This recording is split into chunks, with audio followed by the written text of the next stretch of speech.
सी को प्रार्थना कैसे करनी चाहिए, कौन सी प्रार्थना है जिससे आपकी लाइफ में रिजल्ट आता है। अब आपने ये बात समझ ली कि प्रार्थना जरूरी है, प्रार्थना नहीं करेंगे परमेश्वर उत्तर नहीं देगा। उसने लिखा है मांगो तो दिया जाएगा। वचन, ये आप बोलेंगे वचन में तो लिखा है कि परमेश्वर मांगने से पहले जानता है तुम्हें किन वस्तुओं की जरूरत है। हाँ, वो जानता है तुम्हें किन वस्तुओं की जरूरत है, लेकिन देता तभी है जब तुम मांगते हो, क्योंकि वो अपने वचन को पूरा करता है। मांगो तो दिया, ढूंढो तो तुम, खटखटाओ तो तुम्हारे लिए खोला जाएगा। अब शैतान बुरी कोशिश करता है कि जब तुम प्रार्थना करने के लिए बैठो तुम्हें फोन याद आ जाए, तुम्हें सॉन्ग याद आ जाए, तुम्हें कुछ बात याद आ जाए, तुम्हें काम याद आ जाए, एनीथिंग पॉसिबल, पॉजिटिव और नेगेटिव एनीथिंग वो आपको याद करवाएगा, क्योंकि उसको मालूम है कि प्रार्थना ही एक ऐसा एक लौता माध्यम है जिसके द्वारा तुम परमेश्वर के साथ जुड़ते हो और आगे बढ़ते हो और परमेश्वर का आत्मा तुम्हारी अगुवाई करता है। हालेलुया। जो मैंने अपनी मसीह लाइफ में देखा है, मैं आपको उस एक्सपीरियंस से और वचन से आपको बताता हूं प्रार्थना कैसे करनी चाहिए। आपको दिन में सुबह प्रार्थना करनी चाहिए, आपकी पर्सनल प्रेयर, जिसमें आप सिर्फ अपने लिए, अपने परिवार के लिए, अपने काम के लिए, अगर आप पास्टर हैं तो अपनी सेवकाई के लिए आप प्रार्थना करते हैं। अगर आप सुबह 1.5 घंटा प्रार्थना करने के लिए बैठे हैं क्योंकि उसके बाद आपको काम पे निकलना है, तो आपको पौना घंटा प्रार्थना करनी है, 45 मिनट।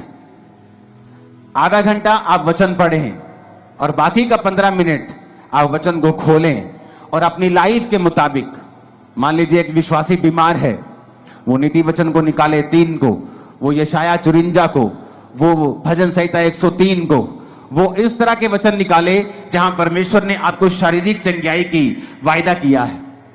आप उस वचन को पढ़ें कि परमेश्वर तेरे वचन में लिखा है।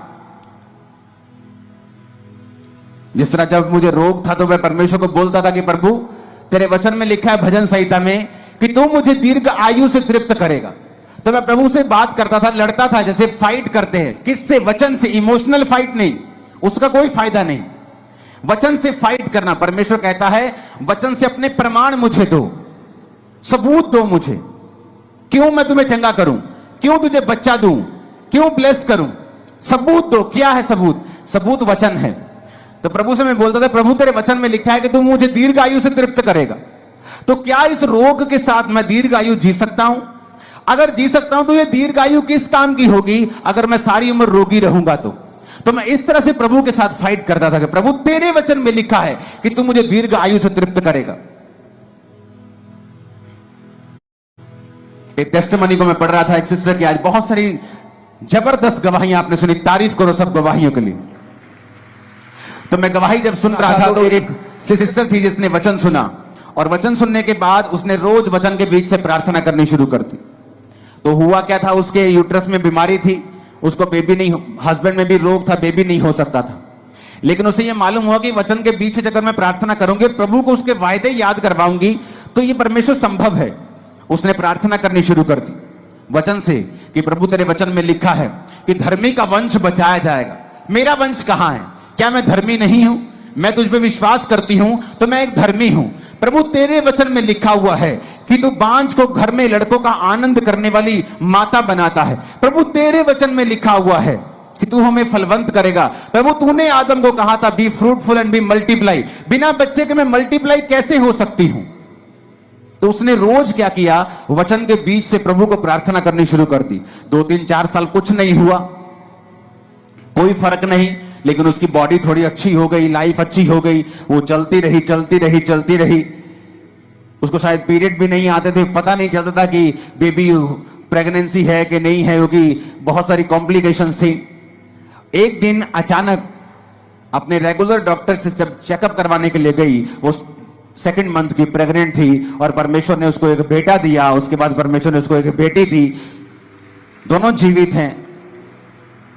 आप जब सुबह प्रार्थना करने के लिए उठें तो अगर आप 1.5 घंटा प्रार्थना करते हैं तो 45 मिनट प्रार्थना करें। उसमें आपको क्या बोलना है? आप कुछ भी बोलें, वो परमेश्वर है, वो कोई बाबा नहीं है। कि आप एक वर्ड थोड़ा इधर उधर बोल देंगे तो वो आपकी जान ले लेगा या आपको श्रापित कर देगा। एक छोटा बच्चा जब अपनी मां के पास आता है और 1 साल का होता है और बोलता नहीं पूरा, या मामा मामा जा जा ऐसे करता है, तो उसकी मां उस गुस्सा नहीं करती।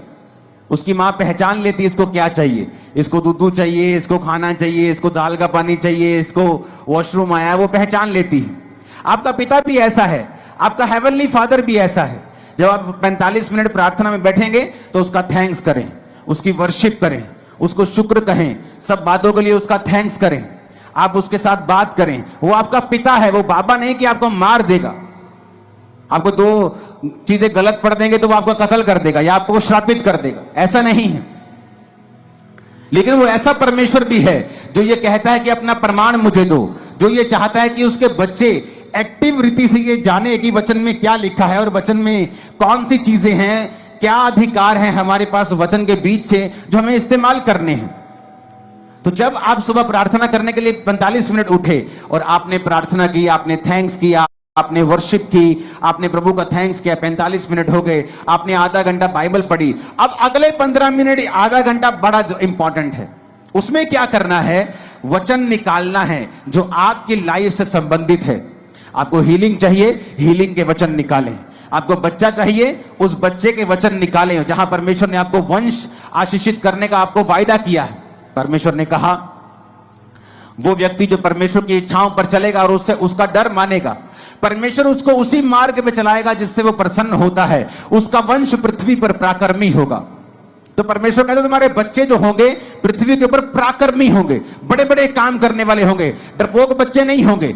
तो आप इस वचन का फायदा उठा सकते हो। अगर आपके बच्चे डरपोक है तो, अगर आपके बच्चे अनसक्सेसफुल है तो, कम पढ़ते हैं तो, समझ नहीं आती कि प्रभु तेरे वचन में लिखा है कि तेरा वंश पृथ्वी के ऊपर पराक्रमी होगा, मेरे बच्चों को पराक्रमी बना, मेरे बच्चों को एक्सीलेंट बना, मेरे बच्चों को ब्लेस कर। हर एक चीज के लिए बाइबल में परमेश्वर का वायदा है, वचन है। आप अपने मोहल्ले में क्रिश्चियन हैं, आप एक छोटा मोटा बिजनेस करते हैं, आप अगर वचन को जानते होंगे आप उस वचन को निकाल लेंगे। प्रभु तेरे वचन में लिखा है, तूने कहा है कि तू मुझे सब जातियों से श्रेष्ठ करेगा, सब दूसरी जातियां अन्य जातियों से तू मुझे श्रेष्ठ करेगा। प्रभु मैं प्रार्थना करता हूं, मैं अपने टाइट को भी बोता हूं, मैं आज प्रार्थना करता हूं, मुझे सबसे श्रेष्ठ बनना है, मुझे बेस्ट बनना है अपने बिजनेस में, अपनी लाइफ में मुझे बेस्ट चाहिए। आप बेस्ट होंगे अगले 7 सालों के अंदर। लेकिन क्या आपने वो मांगा? नहीं, आपने मांगा नहीं। आप चाहते हैं हो, आप विश करते हैं प्रभु मुझे हील कर दे। आप जीनी के पास नहीं है कि आपने रगड़ा और जीनी निकला और आपने कहा क्या चाहिए, उसने कहा क्या चाहिए, आपने कहा मुझे चंगा कर दो। परमेश्वर कहता मांगो तो दिया जाएगा, अपने प्रमाण दो, अपना मुकदमा लड़ो। आज लोगों को इतना भी मालूम नहीं है कि जो उन्हें चाहिए बाइबल में कहां लिखा है। कुछ का बहाना है वो तो अनपढ़ है। आज अगर तुम्हारी बहन वेस्टर्न यूनियन में 10,000 रुपए भेज दे इंग्लिश में लिख के, तुम भाई साहब 15 मिनट में पैसे निकाल के ले आओगे। तुम्हें पता है किससे पढ़वाना है, किसको 10 रुपए का लालच देना है, किस पोते को बोलना है, किस पोती को बोलना है 100 रुपए देके और पैसे निकलवा के लेके आने। लेकिन जब बाइबल पढ़ने का समय आता है, आपको ट्यूशन रखनी चाहिए। अगर आप अनपढ़ है तो 2 महीने में बाइबल पढ़नी सीखो, खुद समझो बाइबल में कहां कहां वो वचन लिखे हैं जो आपको जरूरी चाहिए, जो आपके लिए एक हथियार की तरह काम करेंगे। हालेलुया, ऊंची आवाज में हालेलुया बोलो जरा।